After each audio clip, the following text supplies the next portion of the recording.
Politics, tax reform, North Korean nukes, Russian hackers, and the rise of China can obscure what's most important to managing your money. So, here's some help.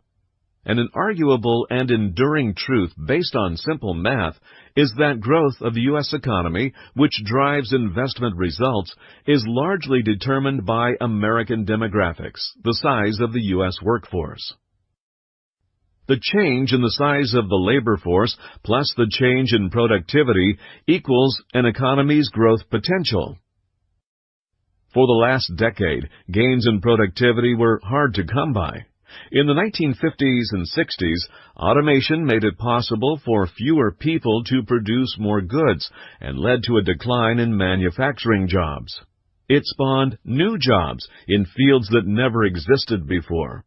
With more of the workforce in service jobs that require more education and training, a mark of progress, gains in productivity have become harder to achieve, and that trend is not expected to suddenly change. Going back to our equation, a 1.2% change in productivity means the workforce would have to grow by 1.8% for the U.S. economy to grow 3% a year. Is that realistic? The answer is in the demographics reshaping the U.S. workforce, the population wave known as the baby boom generation and its echo. The baby boom generation, the 117 million individuals born from 1946 to 1976, was responsible for a major increase in the size of the American workforce. But the echo boomers, the children of the baby boom generation, is an even bigger population wave. The forecast for the working-age population calls for slow growth for about the next decade as the peak of the baby boom age wave retires.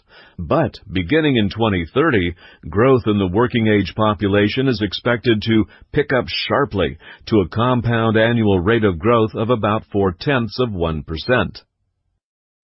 In comparison to most large economies, Europe, Japan, and increasingly China, demographics put the U.S. in an enviable economic position. The U.S. has a large echo boom population in its future, while most other major economies don't. While demographics and productivity make it unlikely that the U.S. can grow much faster than about 3% annually for now, the relatively favorable population characteristics of the U.S. versus other countries make the U.S. likely to continue to be a magnet, attracting foreign investment capital over the long run. The Standard & Poor's 500 index has been breaking all-time highs for months. A correction of 10 or 15% is always possible. Fundamental economics, driving stock prices for the long run, are what matter most, however. And this is what we focus on in seeking investment solutions in your best interest. For news affecting your wealth, you can trust our channel on YouTube. We'll be here, available anytime on your smartphone and in times of uncertainty to keep you informed. Please subscribe to our email newsletter or YouTube channel for our breaking news coverage.